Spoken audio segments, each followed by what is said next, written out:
거룩한 주일 아침입니다. 우리 예배당에서 예배한 우리 성도님들과 또 가정에서 비대면으로 또 예배 드리신 우리 모든 성도님들에게 하나님의 은혜가 가득한 예배이기를 간절히 소망합니다.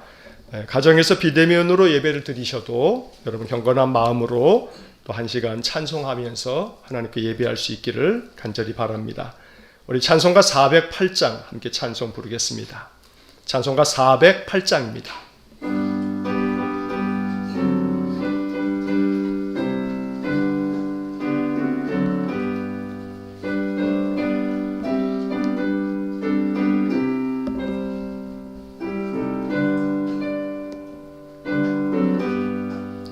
나 어느 곳에 있든지 늘 마음이 편하다.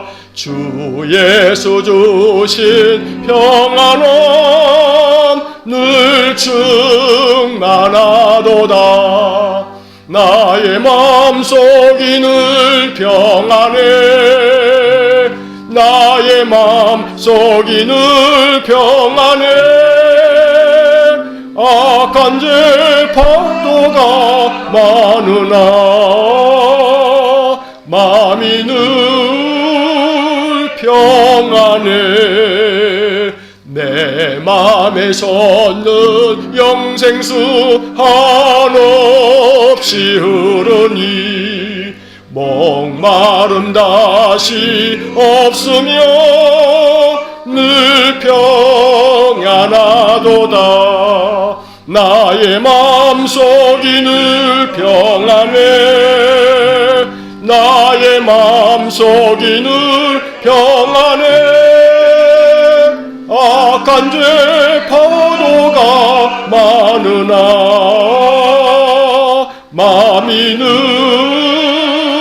평안해. 참되신 주의 사랑을 영원치 못하네. 그 사랑 내 맘 여시고 소망을 주셨네. 나의 맘속이 늘 평안해. 나의 맘속이 늘 평안해. 악한 죄 파도가 많으나 마음이 늘 평안해. 주 예수 온갖 고난을 내 몸소 당했나. 주 함께 고난 받으면 멸류관 얻겠네. 나의 마음속이 늘 평안해. 나의 마음속이 늘 평안해. 악한 죄 파도가 많으나 마음이 늘 평안해. 아멘. 찬송가 302장 찬송하겠습니다. 찬송가 302장입니다.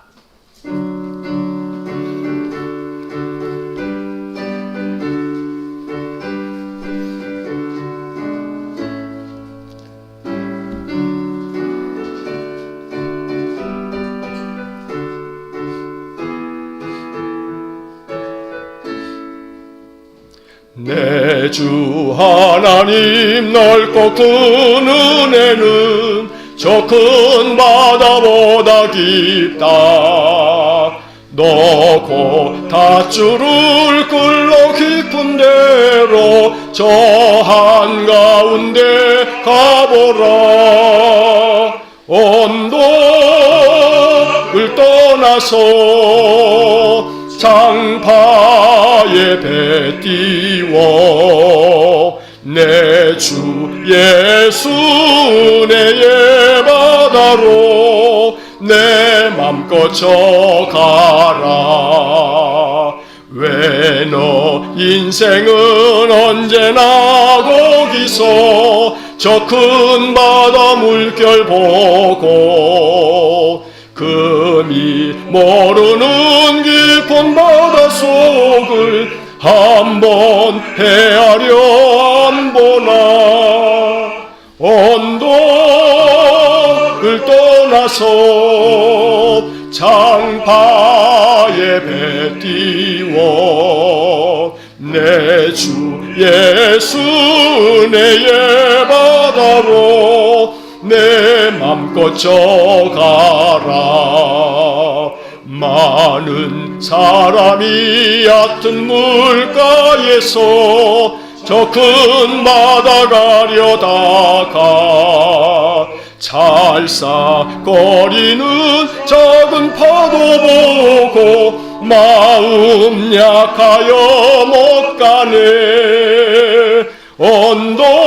언덕을 떠나서 장파에 배 띄워 내 주 예수 은혜의 바다로 내 맘껏 져가라. 자 곧 가거라. 이제 곧 가거라. 저 큰 은혜 바다 향해 자 곧 내 노를 저 깊은 데로 가라. 망망한 바다로 언덕을 떠나서 장파에 배 띄워 내 주 예수 은혜의 바다로 내 맘껏 져가. 4절 한번 다시 합니다. 4절 합니다. 자 곧 가거라. 이제 곧 가거라. 저 큰 은혜 바다 향해 자 곧 내 노를 저 깊은 데로 가라. 망망한 바다로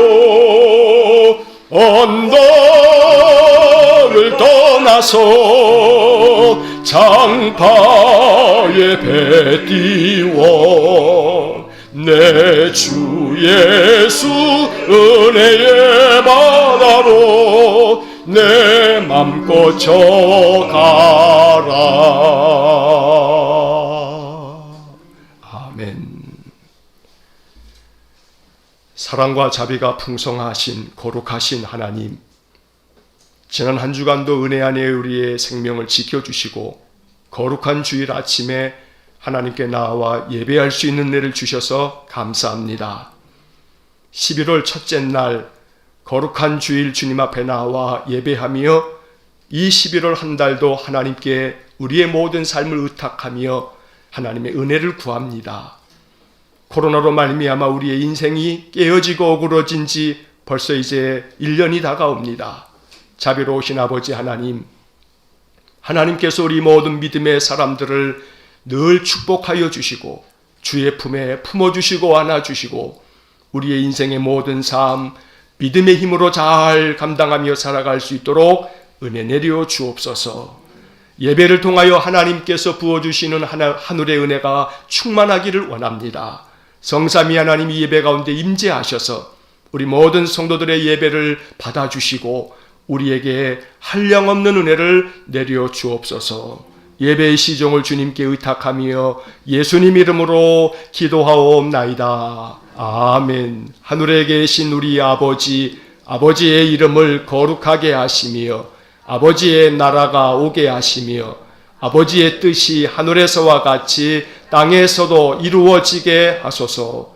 오늘 우리에게 일용할 양식을 주시고 우리가 우리에게 잘못한 사람을 용서하여 준 것 같이 우리 죄를 용서하여 주시고 우리를 시험에 빠지지 않게 하시고 악에서 구하소서. 나라와 권능과 영광이 영원히 아버지의 것입니다. 아멘.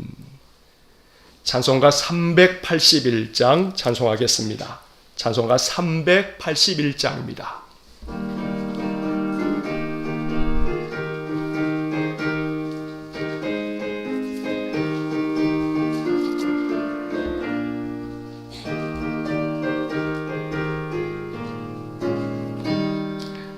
캄캄한 밤 죄의 길에 방황했으나 주 크신 사랑 비칠 때 곧 어둠 떠났네.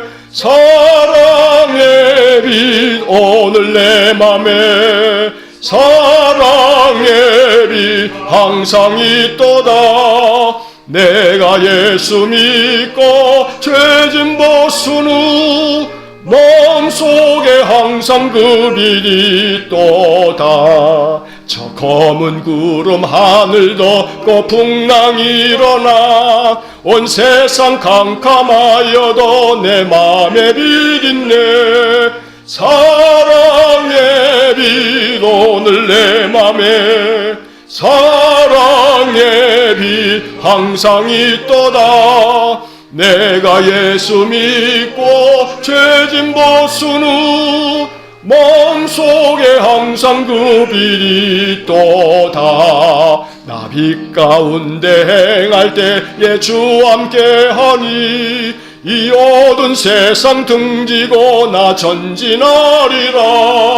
사랑의 빛 오늘 내 맘에 사랑의 빛 항상 있도다.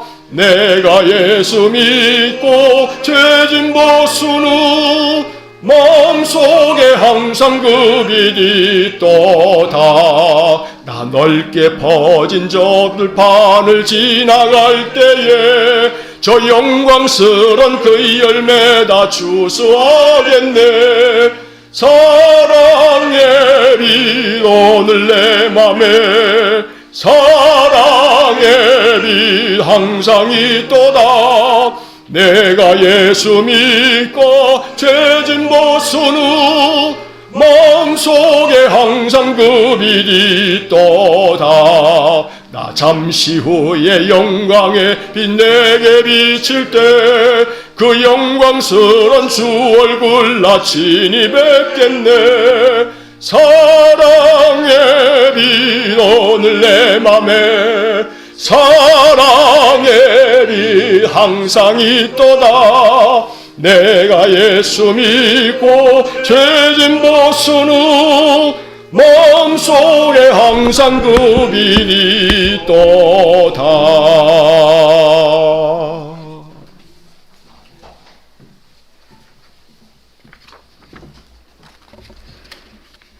기도하시겠습니다.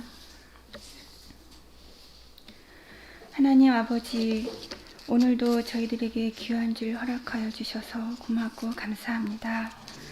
천지 만물을 창조하시고 주관하시며 영광과 찬양받기에 합당하신 하나님 아버지, 오늘도 귀한 주일 저희로 예배드릴 수 있는 은혜를 허락하여 주시고 허물과 죄악으로 허물어진 저희를 불쌍히 여겨주셔서 용서하여 주시기를 기도합니다.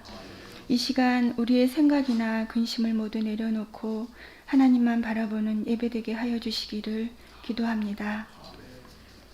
이 땅 이민족을 위해 자신을 아낌없이 내어놓은 수많은 선교사님들과 이 순간에도 이름도 없이 빛도 없이 세상 각처에서 말씀 앞에 순종하고 있는 하나님의 일꾼들을 축복하여 주시고 은혜로 덧입혀 주시길 기도합니다.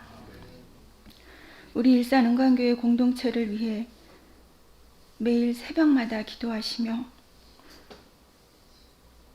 오늘도 생명의 양식을 가지고 단위에 세우신 우리 김진정 목사님을 축복하여 주시기를 간절히 기도합니다.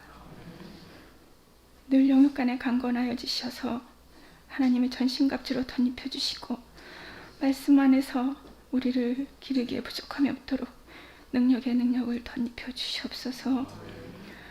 또한 멀리 바다 건너 일본 땅에서 복음을 위해 수고하고 있는 어릴 적부터 하나님을 사모하여 수고하고 있는 우리 이정수 목사님과 그 교회를 기억하여 주시고 그의 소망이 이루어지는 아름다운 사역이 되게 하여 주시기를 기도합니다. 아버지, 우리의 마음이 심히 흔들리고 어렵습니다. 서로 위로자 되게 하여 주시기를 기도합니다. 코로나19로 인하여 어둡고 힘든 시기를 지나가고 있는 지금 우리가 서로 형제요 자매로 예수님 안에서 하나가 되어지는 귀한 역사가 이루어지길 기도합니다. 세상 염려로 우리의 마음이 혼미하여지는 이러한 사탄의 세력으로 인하여 모두가 어려움을 겪고 있는 이 시대에 저희들 영적 전쟁에서 승리하는 성도, 말씀으로 더욱 든든해지는 교회, 우리 각 사람 한 사람 한 사람이 각각의 교회로 든든해지는 은혜 주시기를 간절히 기도합니다. 우리의 삶이 말씀으로 든든해지며 새로워지게 하시고 열심히 달려갈 길을 달려갈 수 있게 하시기를 기도합니다. 묵묵히 하나님 말씀을 돛대 삼아 주님 안에서 승리하는 은혜 주시기를 간절히 기도합니다. 오늘도 하나님 안에서 새 영과 새 마음으로 새 힘을 얻어가는 은혜로운 예배되게 하여 주시고 우리가 세상에 나가서 평강의 삶을 살아갈 수 있도록 아버지 힘 주시옵소서. 하나님과 우리 사이에 막힌 담을 헐어버리시기 위해 이 땅에 오셔서 우리를 끝까지 사랑하신다고 약속하신 예수님만을 사랑합니다. 이 시간 평강의 왕으로 오신 예수님만을 사모하며 우리를 구원하시기를 간절히 바라고 원하오며 예수님의 이름으로 기도드렸습니다. 아멘.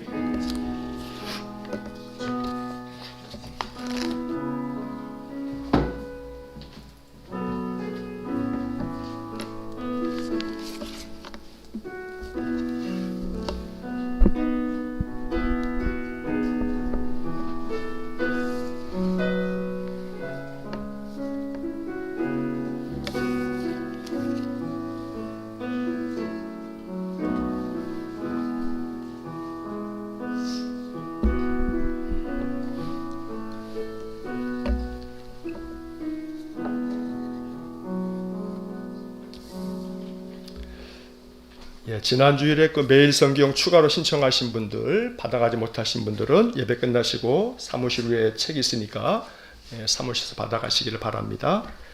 자, 오늘 우리에게 주시는 하나님의 말씀을 함께 보겠습니다.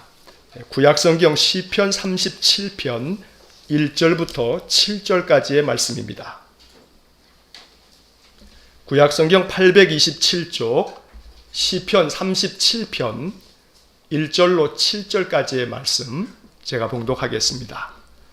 악을 행하는 자들 때문에 불평하지 말며 불의를 행하는 자들을 시기하지 말지어다.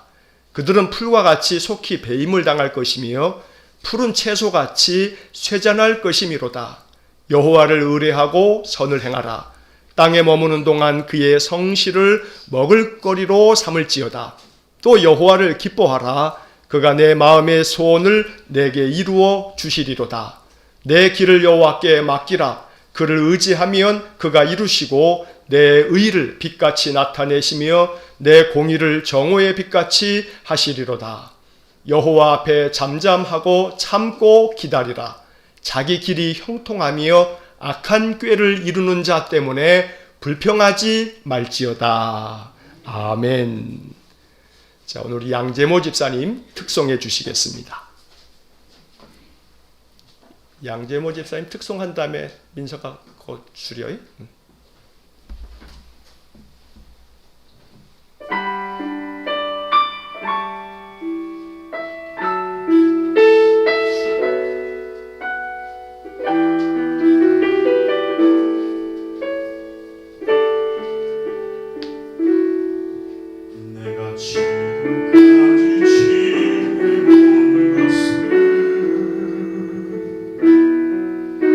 주의 은혜라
찬양 가사가 구구절절 다 우리의 신앙의 고백입니다.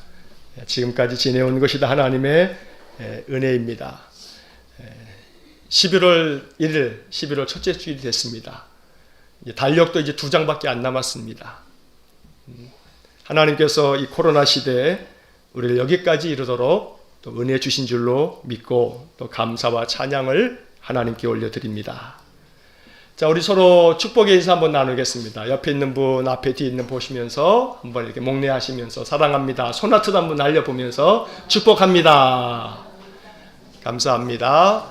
자, 비대면으로 가정에서 예배드리시는 우리 모든 성도님들께도 하나님의 은혜가 가득하기를 주의 이름으로 축원합니다. 자, 벌써 11월이 되었습니다. 어떤 고난과 역경이 있어도 시간은 그래도 하나하나 제깍제깍 흘러가네요. 2달밖에 남지 않았습니다. 올해도. 우리가 언제나 마음 가운데 이렇게 고백해야 합니다. 우리 그 말 잘 알지 않습니까? 이 또한 지나가리라. 이 또한 지나가리라. 마음속에 우리 스스로가 내 자신의 심령 가운데 이야기해줘야 합니다. 이 또한 지나가리라.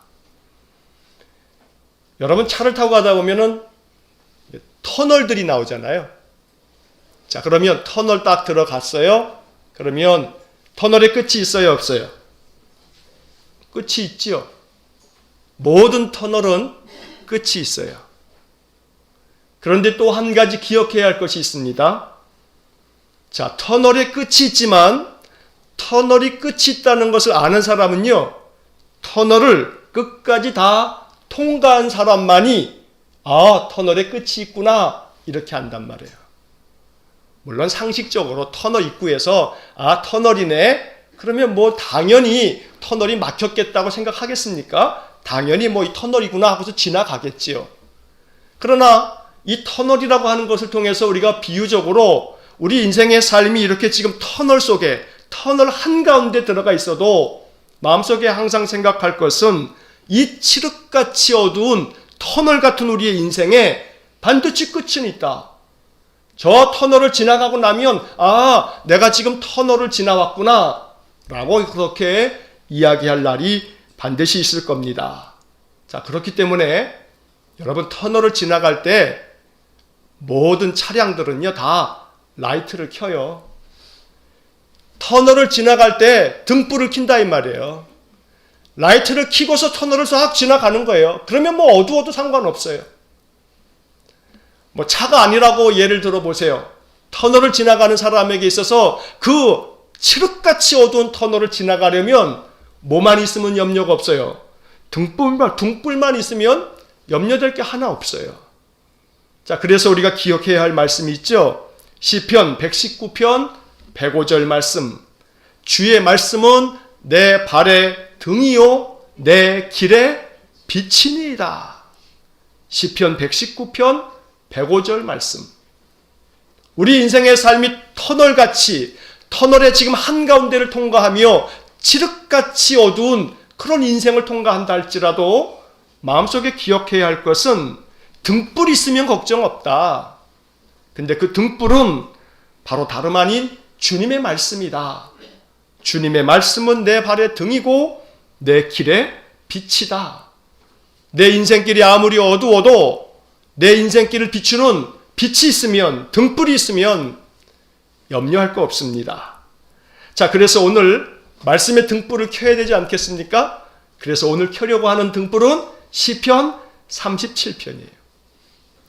시편 37편으로 내 인생의 그 한 토막, 여러분 2020년 11월 첫째 주간, 이 한 주간의 이 기간을 통과할 때 등불을 켜야 되는데 시편 37편으로 이 등불을 켜보자 이 말이에요. 자, 그래서 오늘 우리 매일 성경의 본문이 이제 어저께까지 시편 고 이렇게 부분까지 다 읽었어요. 이제 11월 달서부터는 역대하의 말씀이 이제 오늘서부터 시작이 됩니다. 자, 오늘 시편의 이야기를 한 주 더 말씀을 나누려고 하는데 시편 37편을 읽었습니다. 시편이 전체 몇 편으로 되어 있습니까? 150편으로 되어 있어요. 자, 그러면 이 시편이 150편으로 되어 있는데 이 시편을 내용적으로 분류를 하면 여러 종류가 있어요.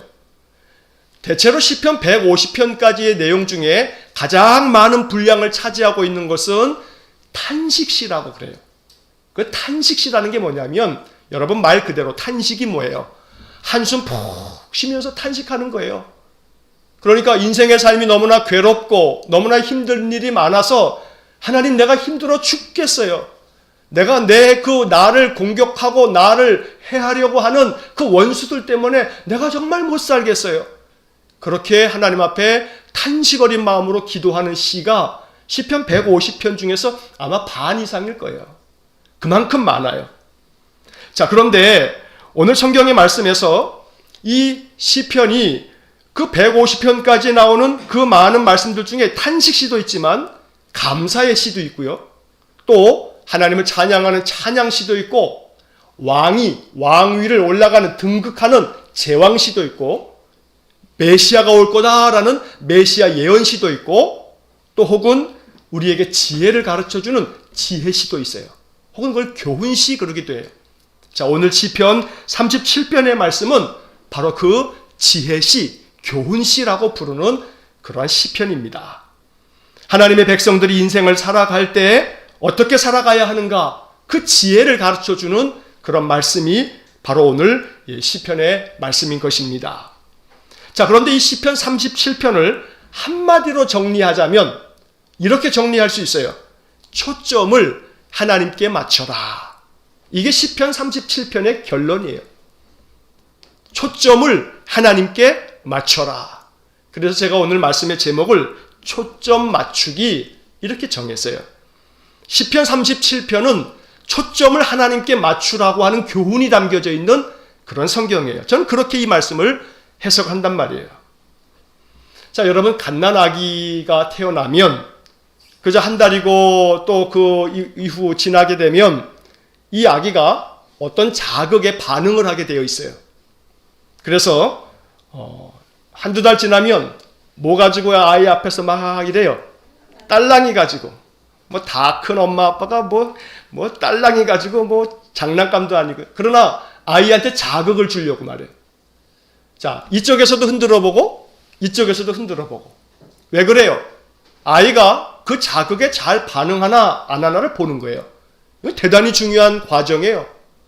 만약에 아이가 반응을 안 하면 한 달, 두 달 계속 지나가는데도 반응을 안 하면 병원에 가야 된단 말이에요. 자, 그렇게 반응을 해요, 아이들이. 이쪽에서 흔들면 이쪽을 보고 저쪽에서 흔들면 저쪽을 보고 또 그러면서 아이가 이제 눈도 뜨고 그러면 눈으로 이렇게 빼끔 뜨고 난 다음에 봐요. 뭔가를 봐요. 엄마도 보이고 아빠도 보이고 엄마 아빠가 재롱을 부리잖아요. 아이 앞에서 깍꿍 뭐 그러면서 자, 재롱을 부리면 아이가 그 엄마 아빠에게 그 눈을 시선을 이렇게 주목하면서 초점을 맞춰요. 아이들이 초점을 맞춰요. 자, 그 초점 맞추는 연습을 계속 하기 위해서 아이 이 누워있는 요람 위에다가 뭘 달아놔요? 모빌을 달아놔요. 모빌이 이렇게 돌아가기도 하고요. 소리가 나기도 하고요. 아이에게 초점을 맞출 수 있도록 자극을 주는 겁니다. 자, 이처럼 우리에게도 초점을 맞추는 것, 이거 대단히 중요한 신앙의 과정이기도 합니다. 시편 37편의 말씀을 통해서 우리에게 주는 교훈은 하나님께 초점 맞춰라. 그게 대단히 중요하다. 인생을 살아감에 있어서 딴 데 초점 맞추지 말고 하나님께 초점 맞춰라. 하나님께 반응해라. 그것이 살 길이다. 이렇게 말하는 것이 시편 37편의 주제가 되는 겁니다. 자, 그래서 오늘 말씀을 이렇게 우리가 함께 나누면서 첫 번째 기억할 것은 다른 데 초점을 맞추지 마라 그 말이에요. 다른 데 초점 맞추지 마라. 오직 우리가 맞춰야 될 초점은 하나님이다.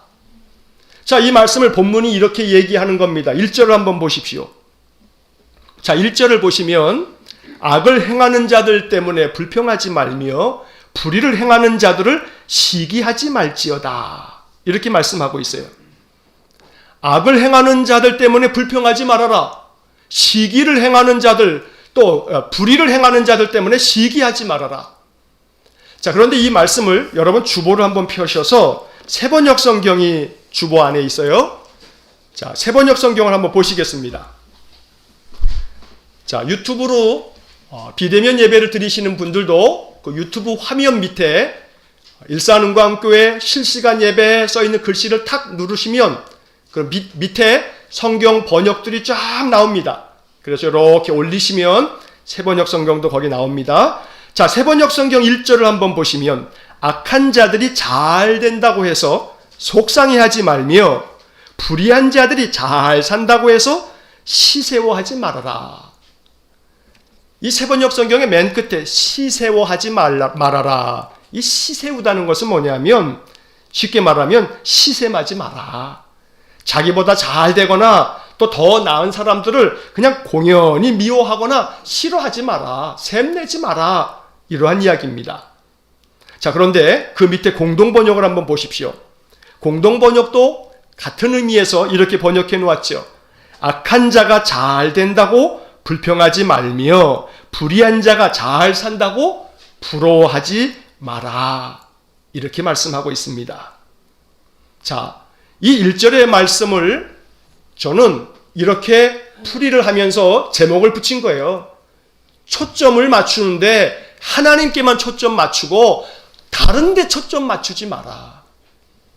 그러니까 1절의 말씀을 다시 한번 가져오면 악한 자들이 잘 된다고 불의한 자들이 잘 산다고 거기에 초점 맞추지 마라.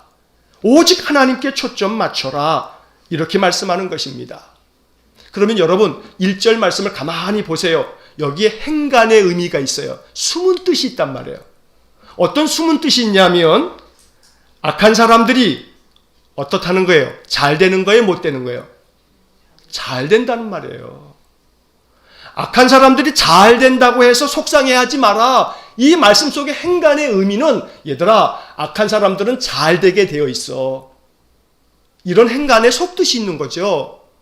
자, 그 다음에 세번역 성경에서 불의한 자들이 잘 산다고 해서 시샘하지 마라. 불의한 사람들이 잘 사는 거예요? 못 사는 거예요? 잘 살더라 이 말이에요. 이런 행간의 의미가 있어요. 자, 이 말씀을 여러분 저 밑에 이제 16절 한번 보세요. 본문의 말씀에서 읽지 않았습니다만 37편 16절을 한번 보십시오. 그러면 그 16절은 바로 1절의 말씀의 행간의 의미를 우리에게 알려주는 겁니다. 16절, 의인의 적은 소유가 악인의 풍부함보다 낫도다. 자, 그러면 하나님 섬기는 의로운 사람들은 소유가 적어요, 많아요? 적고, 그 대신에 악인은, 불의를 행하는 자들은 아주 그냥 곰핍해요, 아니면 풍부해요? 풍부하다고 말하는 거예요. 이게 행간의 의미란 말이에요. 다시 말하면 악을 행하고 불의를 행하는 사람들은 세상에서 더 많은 소유를 가지고 풍부하게 떵떵거리고 살지만 하나님 섬기면서 하나님 말씀대로 정직하게 살아가는 사람들은 아마도 소유가 분명히 적은 소유를 가지고 살 거다. 그게 세상이야. 다윗이 우리에게 세상을 알려주는 겁니다. 그도 그럴 것이 여러분들 뉴스를 요즘 틀어보세요. 매번 뉴스 나오는 뉴스에 굿뉴스가 있어요, 없어요? 굿뉴스는 없어요. 맨 그냥 못된 뉴스만 나와요. 제가 종종 말씀드리죠.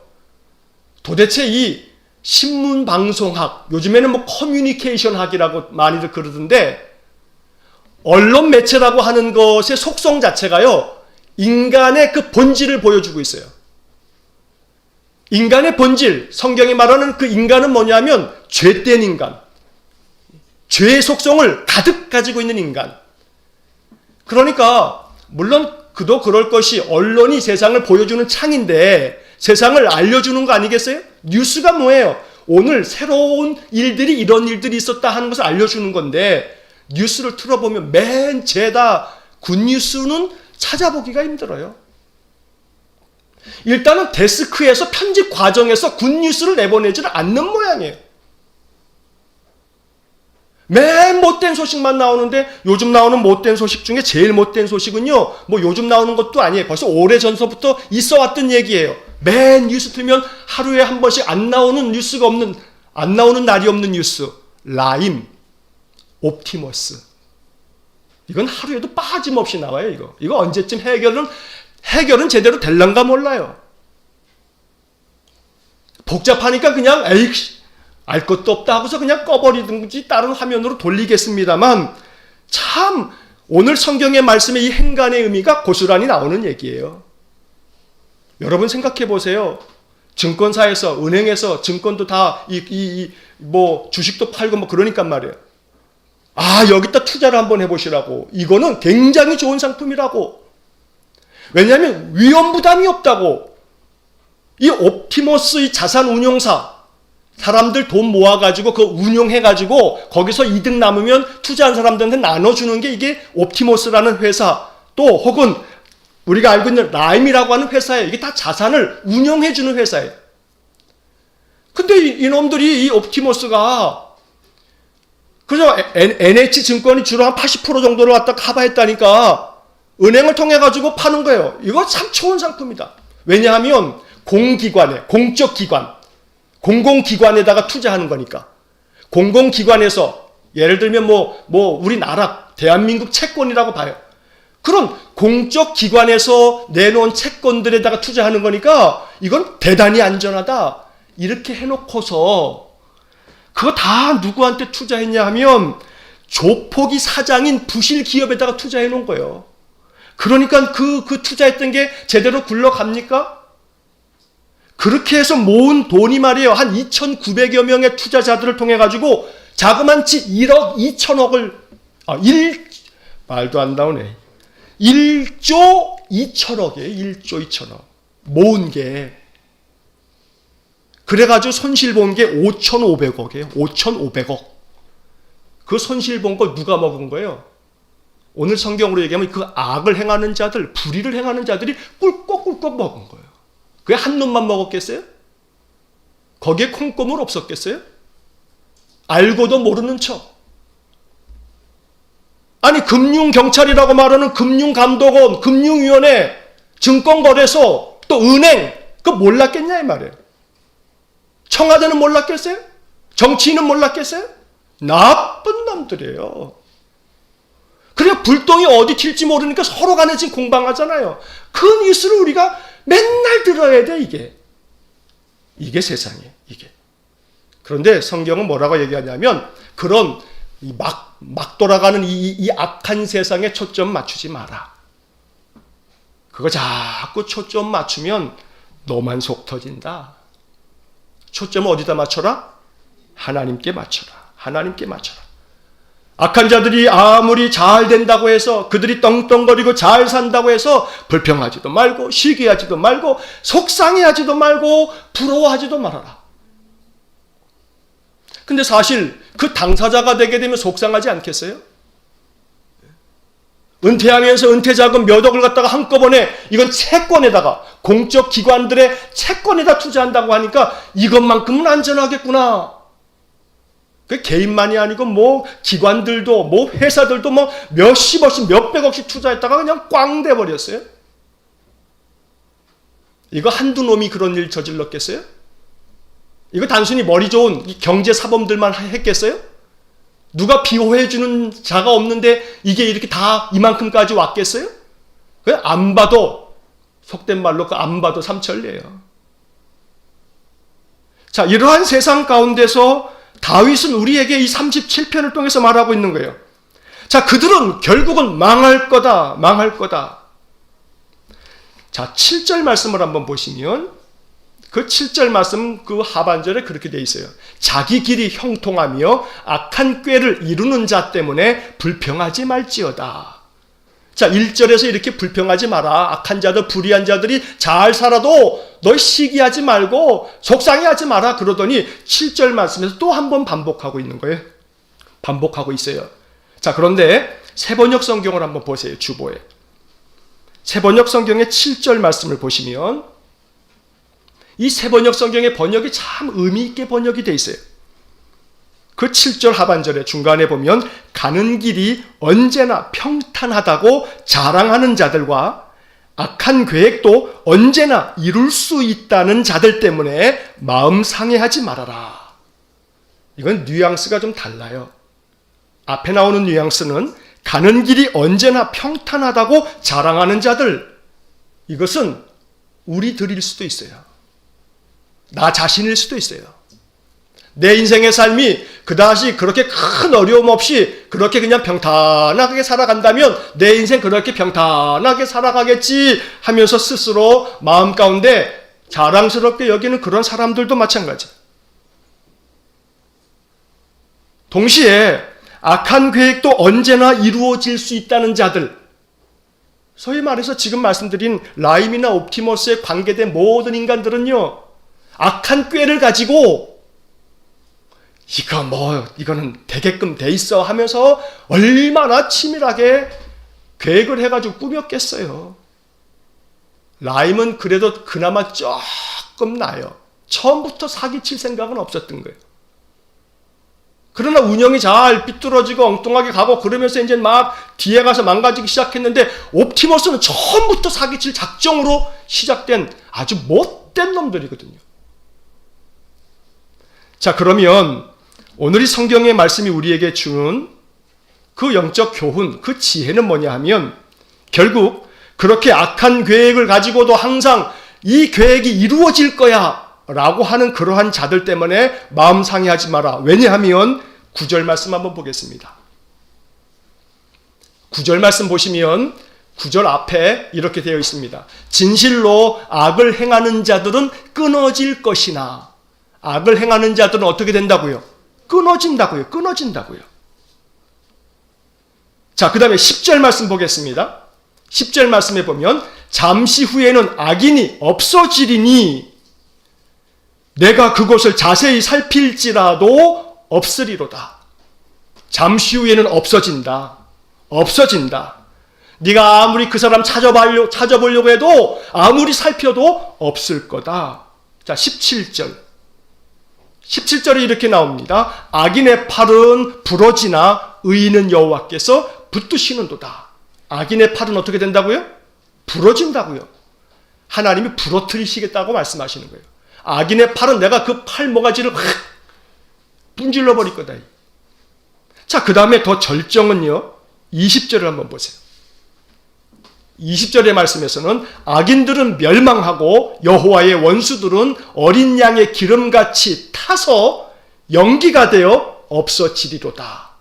여러분, 이 말씀이요, 20절이요, 그냥 문자로 이렇게 돼 있으니까 그런 거죠. 하나님께서 그 악한 자들을 멸망시키는데 그 멸망의 날에 어떻게 한다는 거예요? 태워버리시겠다고요. 태워버리시겠다고. 그래서 연기가 돼가지고 없어질 거다. 여러분, 이거 참 잔인한 표현입니다. 사람을 불로 태워 죽이겠다는 거예요. 내가 이 악한 자들, 불의한 자들을 이 세상에서 멸망시켜 버릴 건데 팔을 부러뜨리는 것에서 안 되셔가지고 내가 이놈의 새끼들 다 태워버릴 거야. 아주 태워 없앨 거야. 이렇게 말하고 있는 거예요. 자, 여러분, 성경은요, 좀 극적인 표현들이 많아요. 이건 시예요, 시.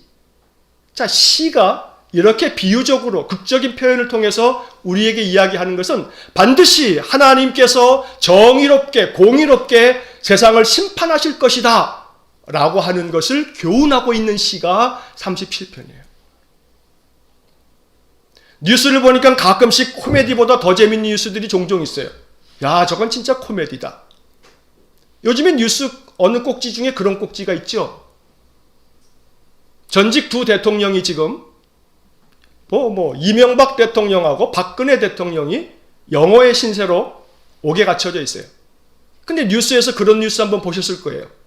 예전에 대통령 선거를 하면서 이명박과 박근혜가 서로 그냥 당내에서 그렇게 싸움을 벌이고 막 토론회하고 그럴 때 서로가 그냥 서로를 못 잡아먹어가지고 어떻게든지 간에 꺾어야 되니까 상대방에 대한 것들을 다 그냥 막 어떻게 합니까? 막 그냥 떠들어대지 않습니까? 그런데 어떻게 돼버렸어요? 세월이 지나가니까 박근혜가 이명박에 대해서 막 들추어냈던 것들이 새빨간 거짓말입니다. 그랬더니 그래서 거짓말이 됐어요? 진짜가 됐어요? 다 진짜가 됐어요. 최종 확정받고 다시 들어갔어요. 이명박이 박근혜에 대해서 이렇다 하면서 막 들추어냈던 것들이 다 아닌 줄 알았는데 나중에 보니까 그것도 다 진짜가 돼버렸어요. 그래서 기자가 그런 얘기를 하더라고요. 그렇게 그때 두 사람이 서로 그냥 뜯어먹지 못해서 그냥 그렇게 했던 이야기들이 참 아주 다 그대로 이루어졌다. 예언자가 따로 없네. 아주 예언을 그냥 적중시켰어요. 자, 그러면 이것은 인생사에서 보여준 잠깐의 에피소드예요. 잠깐의 에피소드예요. 한 나라의 최고의 권력자가 대통령이에요. 이 우리가 직접 눈으로 보고 있는 이 현실의 에피소드가 우리에게 주는 귀중한 교훈이 있어요. 역사적 교훈이에요. 최고 권력자 두 사람이 모든 나라의 모든 것들을 다 관장하고 주물를 수 있는 두 대통령이 결국은 불의와 악을 행하는 것에 대하여 뭐가 있어요? 심판이 있어요. 심판이. 감추려면 능히 모든 걸 다 감추고도 남을 권력이 있는 자라 할지라도 드러나게 돼 있어요. 하물며 하나님 앞에 감추어질 것은 하나도 없다. 세상 법 앞에도 감추어질 것이 없듯이 하나님 앞에서는 더더욱 감추어질 게 하나도 없다. 그러니 오늘 성경 10절의 말씀처럼 잠시 후에는 악인들이 없어질 거다. 내가 팔을 부러뜨리고 그놈의 인간들을 다 불태워 멸망시켜버릴 거다. 이게 성경의 교훈입니다. 그래서 이제 우리는 이 성경의 말씀에서 이제 주목해야 될 것이 있어요. 자, 1절과 7절에서 샌드위치처럼 딱 앞에서 뒤에서 야, 악한 사람들, 불의한 사람들 떵떵거리고 풍부하게 살아도 너희들 부러워할 것 하나 없어. 저들이 정직함이 아니라면 내가 저놈의 새끼들 팔을 부러뜨려 버리고 다 연기처럼 불태워버려 죽일 거야. 그렇게 멸망시켜버릴 거야. 그러니 너희들 시샘할 거 하나 없어. 오직 초점을 하나님께만 맞추어서 여호와를 의뢰하고 선을 행하면서 살아라. 3절에 되어 있고 4절에서 또 여호와를 기뻐하면서 살아라. 그리고 또 5절에서는 내 길을 여호와께 맡겨라.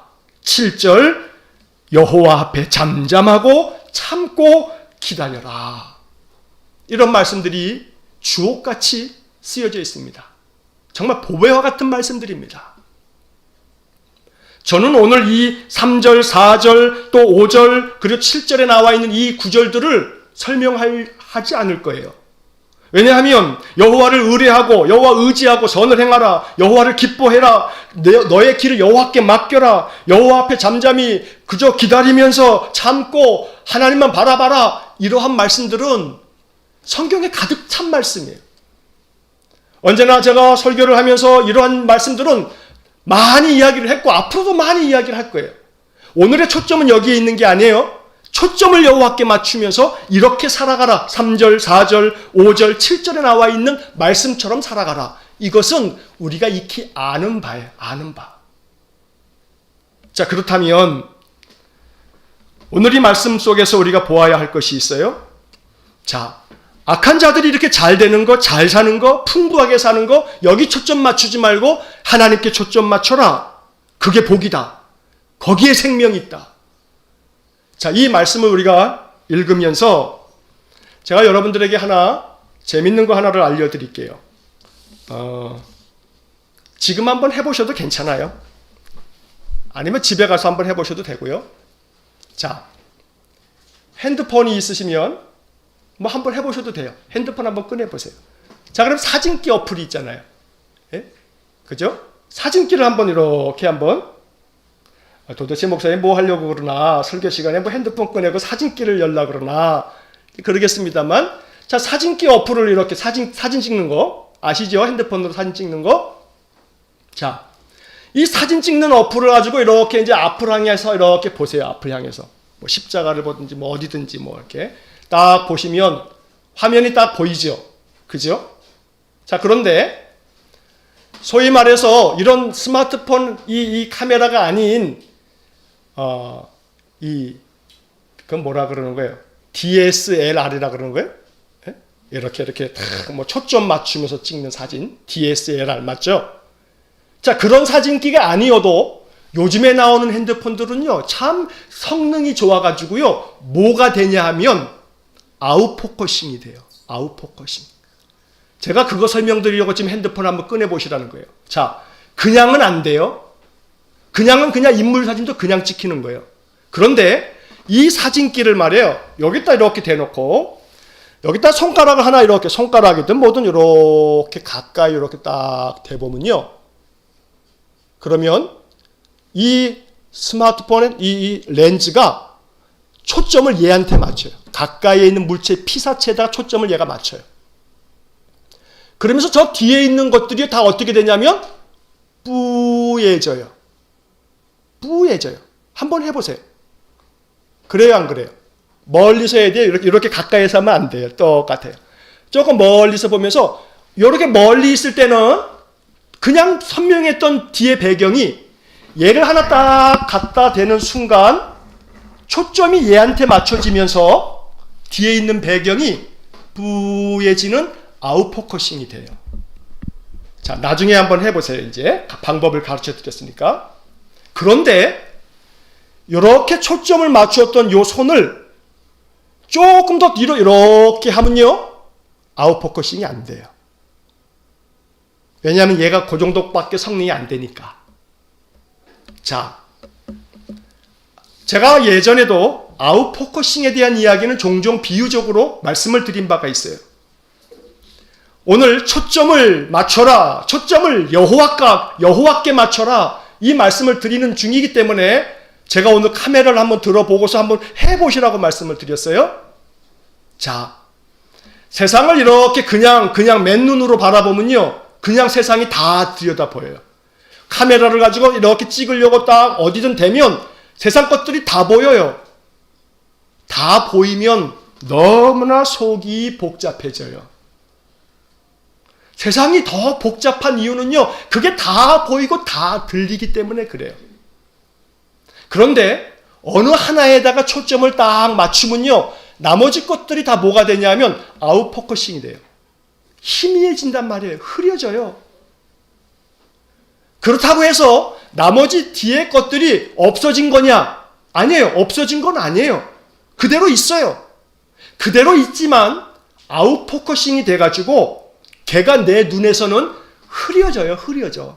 내 눈에 흐리게 보여요. 선명하게 안 보인다 이 말이에요.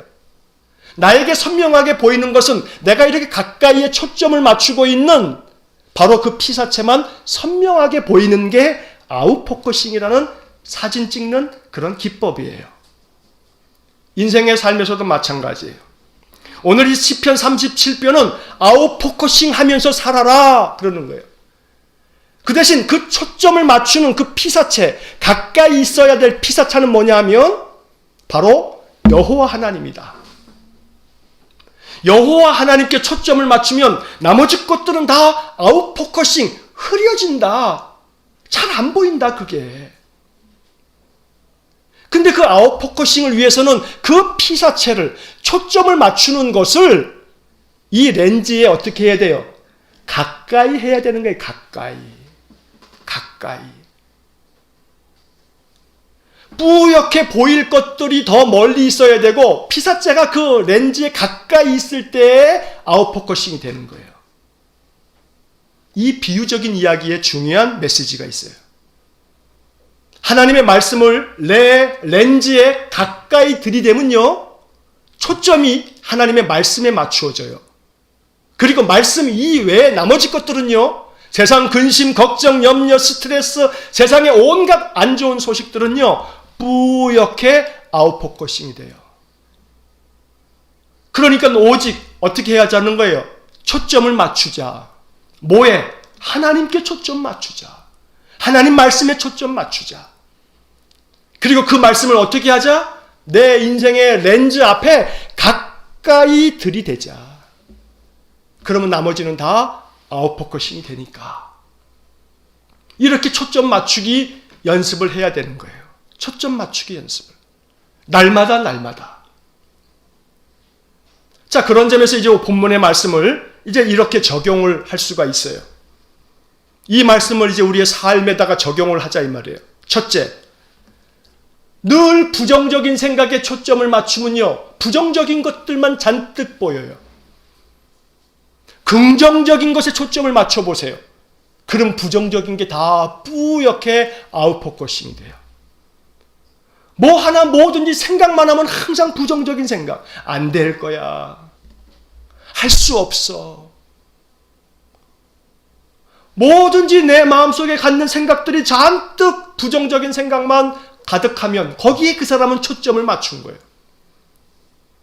그럴 때마다 마음속에 긍정적인 생각을 내가 거기에 초점을 맞춰야 되지.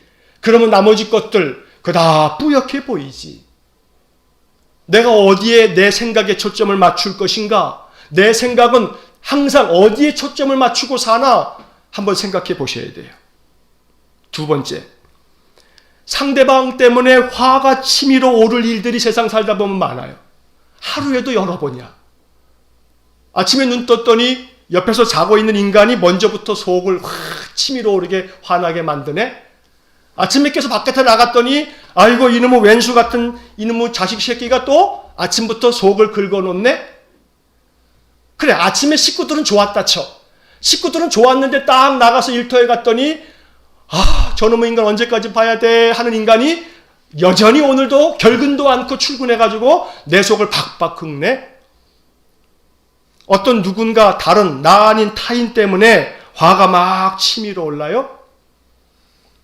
그럴 때 상대방에게 초점 맞추지 말고 나 자신에게 초점 맞춰라. 초점 잘 맞춰라.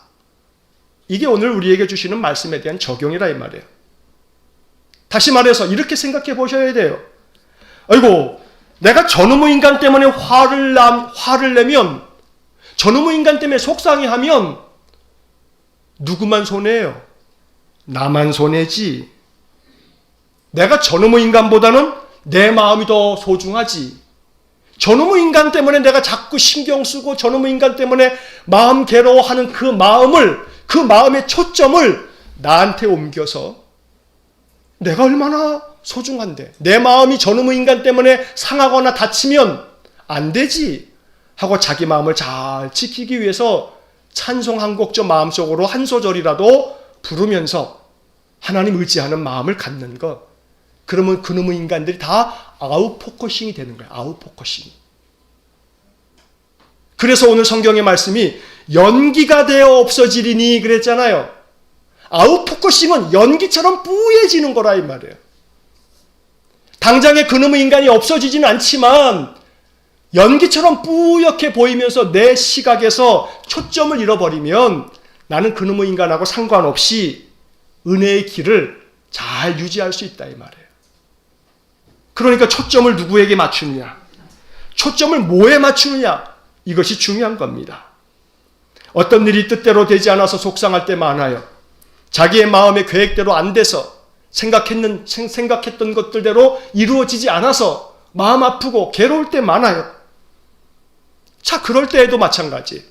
지금 그 일이 안 돼서 많이 속상해도, 지금 그 일이 실패를 하고 실수를 하고 그래서 참 많은 손실도 있고 괴로움이 많아도 현재의 초점을 맞추지 말고 미래의 초점을 맞춰라.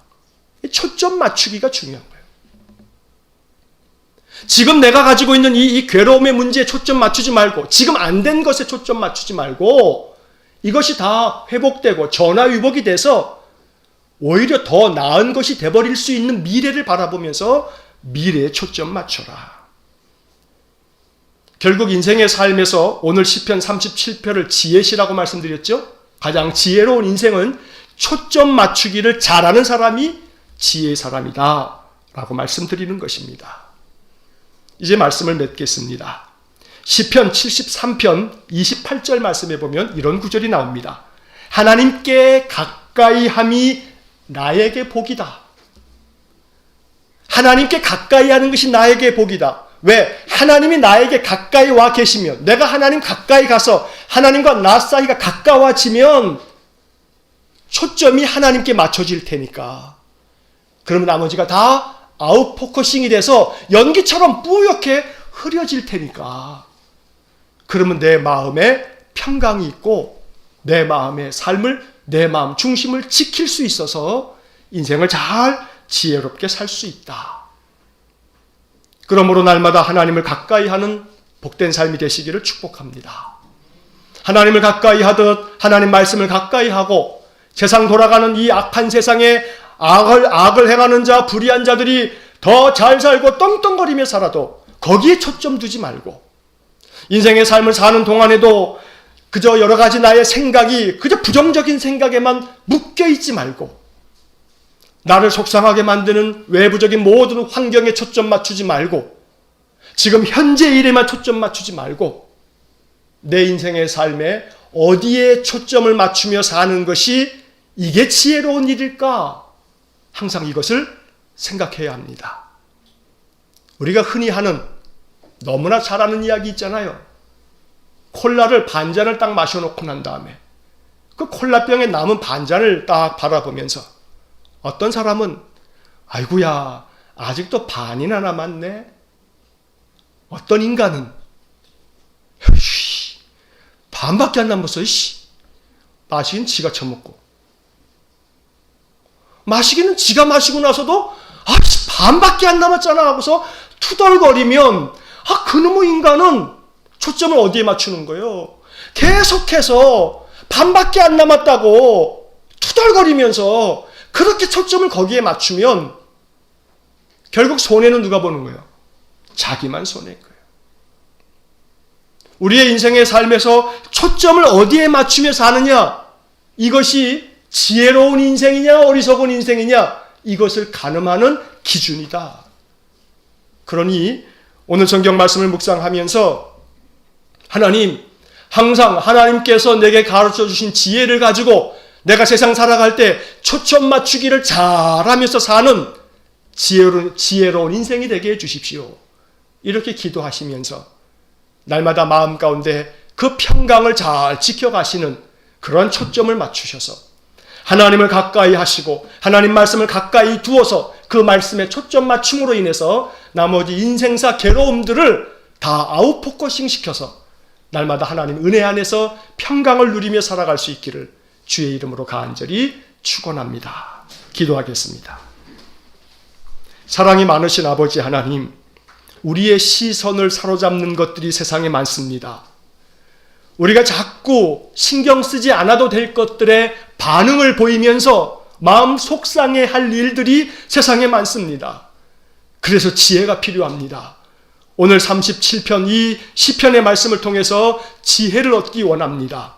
오직 여호와께 가까이 하여 하나님 우리에게 주신 약속의 말씀, 소망의 말씀을 내 마음에 초점을 맞추어 바라봄으로 세상의 못된 소식들, 세상의 굳은 일들, 세상의 모든 근심과 걱정과 염려들은 연기처럼 뿌옇게 아웃포커싱이 되어서 오직 하나님 말씀만 가득 우리 심령에 채워짐으로 인해서 하나님 주시는 평강을 누리며 살고 인생을 가장 지혜롭게 사는 저희 모두가 되게 하여 주옵소서.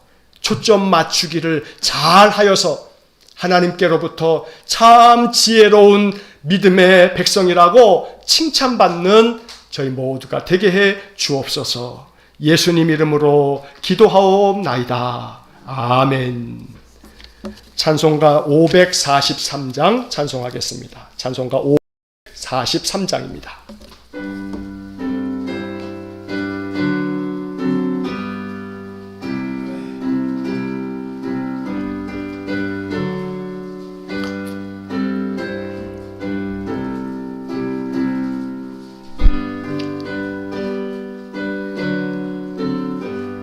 어려운 일 당할 때 나의 믿음 적으나 의지하는 내 주를 더욱 의지합니다.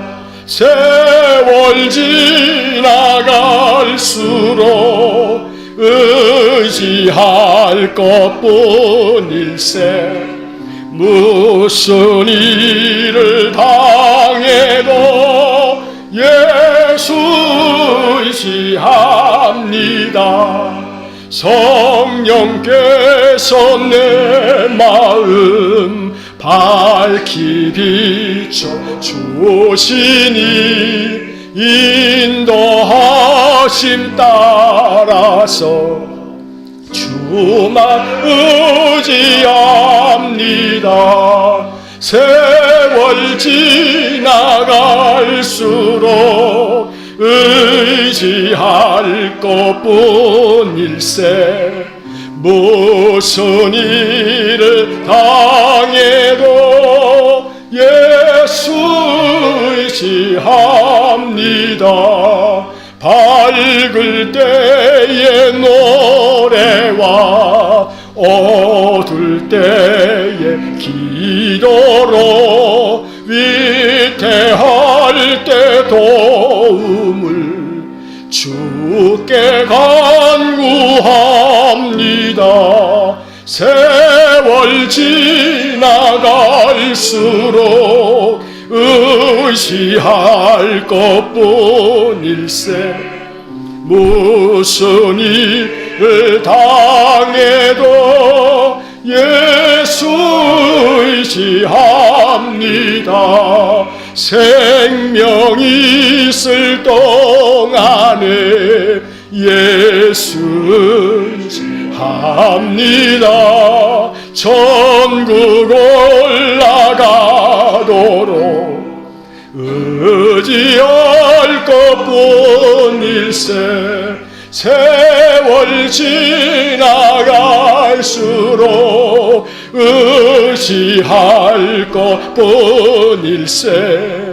무슨 일을 당해도 예수 의지합니다. 아멘. 항상 오늘 우리에게 주신 말씀대로 하나님께 가까이 하면서 오직 말씀에 초점을 맞추시면서 세상의 모든 것들은 아웃포커싱 하시면서 늘 믿음 안에서 복된 삶을 살아가시기를 축복합니다. 여호와를 의뢰하고 여호와를 기뻐하며 여호와께 나의 인생길을 맡기고 오직 여호와 하나님을 잠잠히 기다리면서 하나님의 은혜를 구하는 초점 맞추기 잘하는 믿음의 삶이 되시기를 주의 이름으로 축원합니다. 우리 구주 예수 그리스도의 은혜와 하나님 아버지의 극진하신 사랑과 성령의 교통하심이 오직 여호와 하나님께 하나님 우리에게 주신 말씀에 초점을 맞추어 가장 지혜로운 인생을 살아가기를 소원하는 머리 숙인 믿음의 사람들 위에와 저들 가정과 온 가족들 위해 우리 모든 성도들의 그 일터와 산업 위에 주의 몸된 교회와 이 나라 이 민족 위에 일본에서 귀한 사역 힘들게 펼쳐가고 있지만 소망 가운데 귀한 선교의 역사를 이루어가는 우리 이종수 목사님과 김정현 선교사님, 사랑하는 두 자녀 애시리와 은시리와 그 섬기는 사역지 교회 위에 이제로부터 영원토록 함께 하시길 축원하옵나이다. 아멘.